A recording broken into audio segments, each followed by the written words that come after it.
tiempo especial para la charla que hoy pone su atención en unas jornadas cuyo título deja a las claras sobre qué versan. Imanol Carballo, Gabón. Gabón se llaman Naciones y Estados en el siglo XXI, democracia y derecho a decidir. Arrancaron ayer en Donostia de la mano de las universidades vascas y Eusko Ikaskuntza. Diversos ponentes, cerca de una treintena de especialistas, en su mayoría provenientes del mundo académico, analizan los procesos políticos que se están dando en el ámbito internacional en relación a la soberanía. También el modo en el que afectan a la organización política de la Unión Europea y sus Estados miembros los distintos procesos políticos puestos en marcha. Y entre esa treintena de especialistas, nuestros invitados, saludamos en primer lugar a Pere Pugès, que es responsable de Relaciones Políticas e Institucionales del Secretariado Nacional de la Asamblea Nacional de Cataluña. Pere Pugès, ¿qué tal? Bona nit, Gabón. Hola, bona nit, buenas noches. Usted participó ayer en una mesa redonda en la que se ponía en valor a los agentes sociales, agentes en este caso como el que representa la propia Asamblea Nacional de Cataluña, ¿no? Que ha demostrado además con la práctica que fuera de las siglas convencionales se puede hacer mucho trabajo, ¿no? Todo lo que no avanza la política institucional lo pueden avanzar los agentes sociales. Pues sí, es así. Digamos que en nuestro caso yo diría que lo has resumido a la perfección. Donde no llegan los partidos debemos llegar la sociedad, probablemente con mucha más libertad que la que tienen ellos. Pero eso produce una paradoja, ¿no? Casi pone en cuestión o en solfa el sistema tradicional de representación que conocemos, ¿no? Si ya hay quien lo hace, ¿para qué sirven entonces los partidos? ¿Son compatibles los partidos tradicionales y expresiones de la voluntad civil como la Asamblea Nacional de Cataluña? Claro, totalmente compatibles. La democracia no es solo la democracia representativa.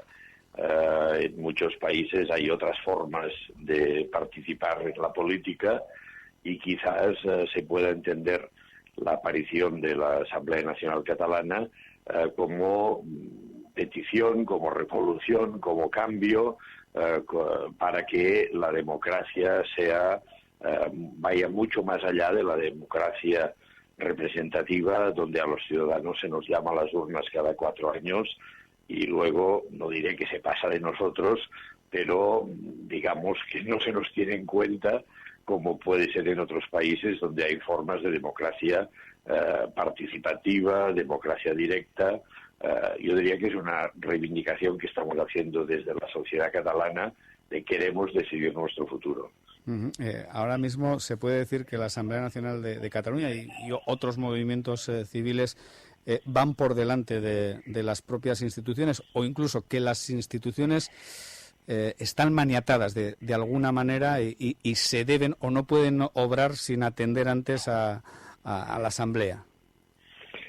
Bueno, yo no lo diría así. Yo diría que la Asamblea propone formas de movilización, de participación, que están teniendo un respaldo muy importante por parte del conjunto de la sociedad catalana, y los partidos y las instituciones quizás sí que vayan detrás, en el sentido que se van adaptando a aquellas peticiones, aquellas movilizaciones que son claramente mayoritarias, y lo que estamos haciendo es empujar para que nuestros representantes asuman su responsabilidad.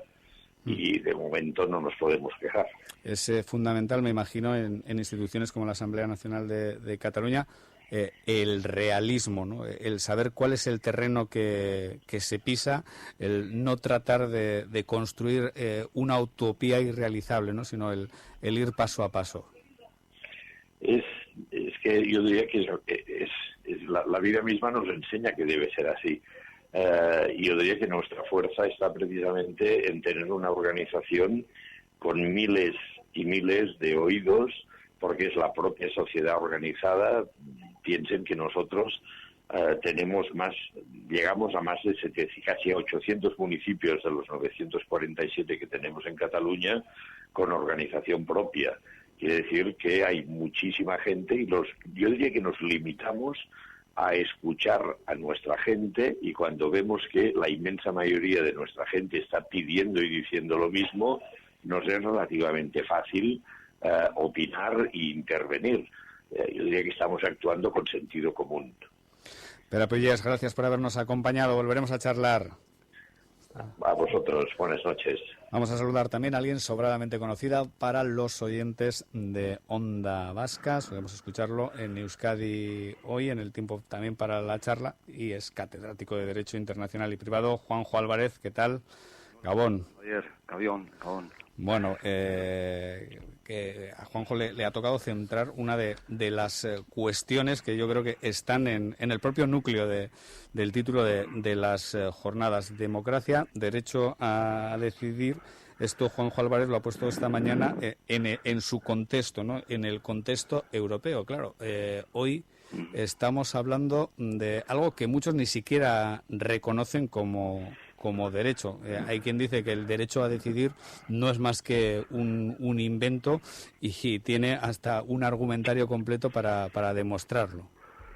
Sí, la verdad, Javier, que en el contexto de las jornadas tocaba hoy, de alguna manera, desmitificar muchas cosas de las que se habla en torno a este debate, ponerlo en clave jurídica, analizar lo que Europa y los textos legales dicen, analizar si existe un impedimento en la legalidad internacional frente a las declaraciones de independencia, analizar ante la hipótesis, que en el caso escocés ha fracasado, de una ampliación interna dentro de la Unión Europea, que nunca se ha producido, pero que hay precedentes que demuestran pragmatismo de la Unión Europea, que hubiera ocurrido, analizar todo esto desde un prisma jurídico, y lo que hemos podido concluir, creo que entre todos los asistentes, con un debate muy interesante, pues es que las declaraciones de independencia son realidades fácticas, que se sustentan en unas mayorías importantes ganadas socialmente, y a partir de ahí sobrevienen fenómenos jurídicos, ¿no? Pero no hay un corsé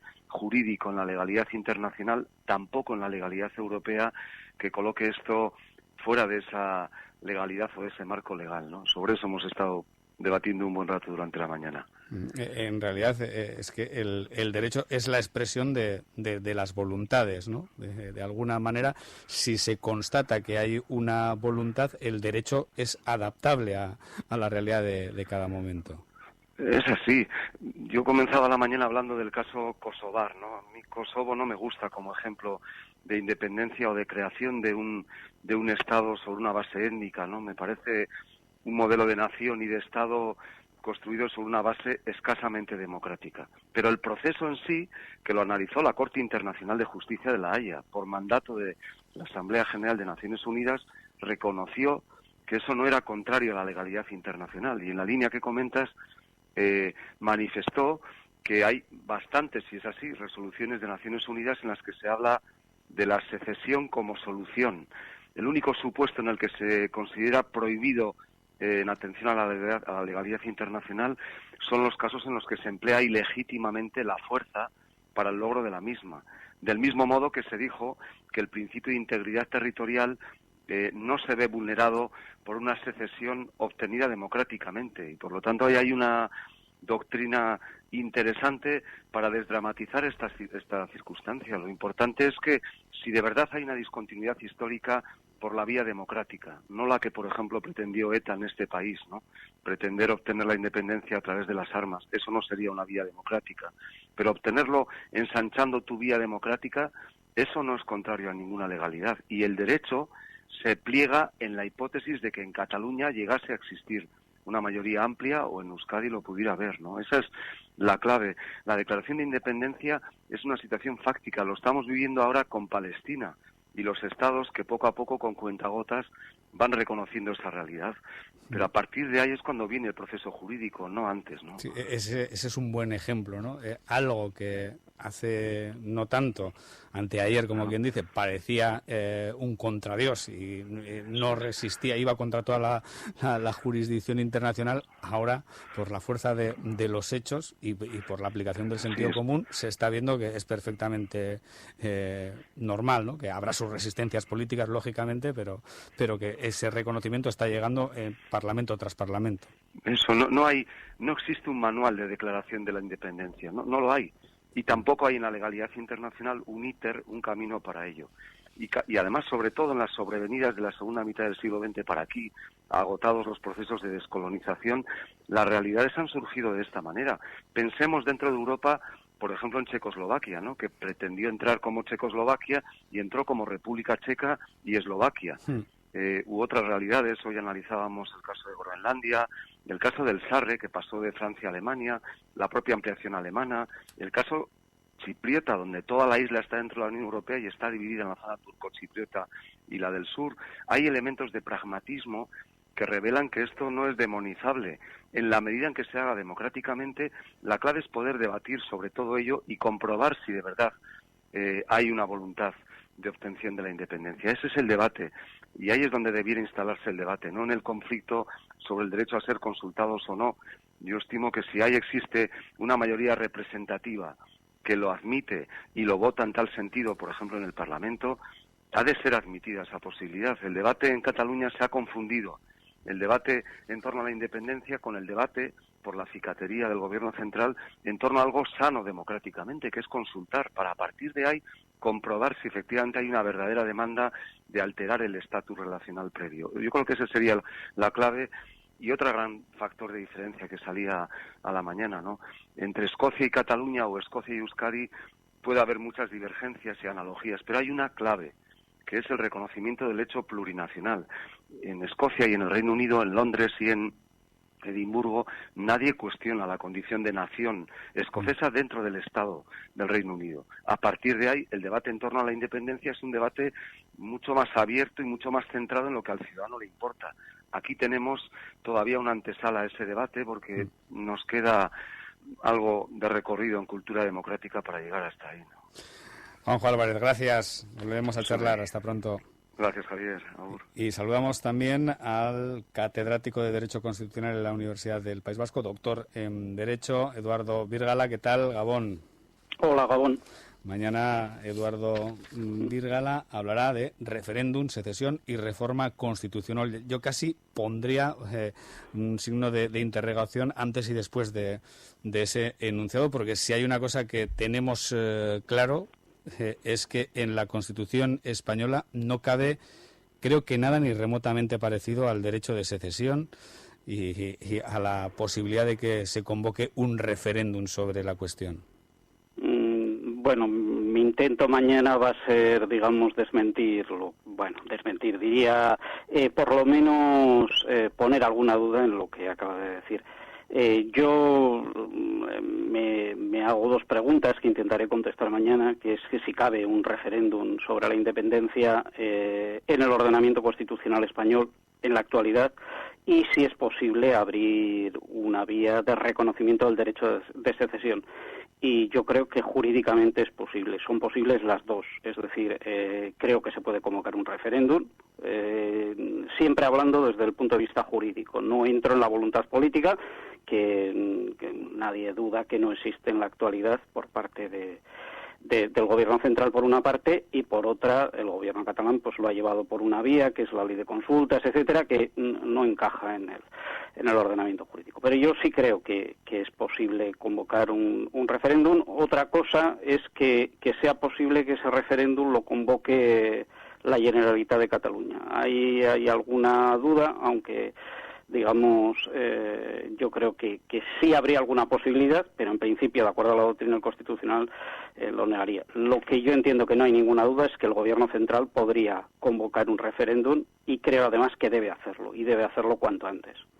Y luego, sobre lo que decía del derecho de secesión, la Constitución española es de las pocas, no voy a decir la única en Europa, pero de las muy pocas que permite su alteración absoluta, es decir, la transformación completa de la Constitución, y por lo tanto una reforma constitucional podría reconocer el derecho de secesión, y entiendo que también sería absolutamente necesario que lo hiciera.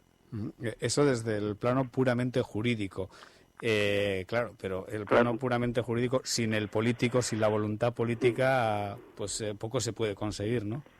Bueno, pero eso yo solamente puedo hablar como jurista, es decir, como jurista entiendo que hay vías. Evidentemente, a día de hoy tenemos una composición política, tanto en los órganos centrales del Estado como en Cataluña, determinada, que me da la impresión por todas las encuestas que se van a hacer y que se están haciendo, que va a cambiar. Y entonces el panorama que haya en 2015 o como muy tarde a comienzos de 2016, yo creo que va a ser diferente. Y a partir de ahí pues se abren las incógnitas de qué es lo que se puede hacer en esa situación política. Pero bueno, ya digo, eso evidentemente escapa a mi labor. Yo es la de analizar si hay posibilidades jurídicas. Entiendo que las hay. La voluntad, pues, dependerá de los actores políticos y ahí ya no puedo entrar. Eduardo Virgala, gracias por habernos acompañado. Hasta pronto, Gabón. Hasta pronto, Gabón. Bueno, pues hacemos media pausa, ni siquiera una entera, nos tomamos un respiro y enseguida estamos con nuestros contertulios aquí en Gabón, en Onda Vasca. Onda Vascatik, zorionak eta urte berrioz! Euskaltelek aurkezten du Family tarifaren aurrezki handia. Nahi adina dei eta giga oso bat mugikor bakoitzean, lehen linean 23,90 zentimo eta linea gehigarri bakoitzean 6 euro soilik ordainduta. Eta urreztuko duzunarekin, eman gutizia bat zure familiari eta eskuratu 2 smartphone 12,10 zentimoan hilean. Kontratatu euskaltel.comen dendetan edo 17 17an. Onda Vasca.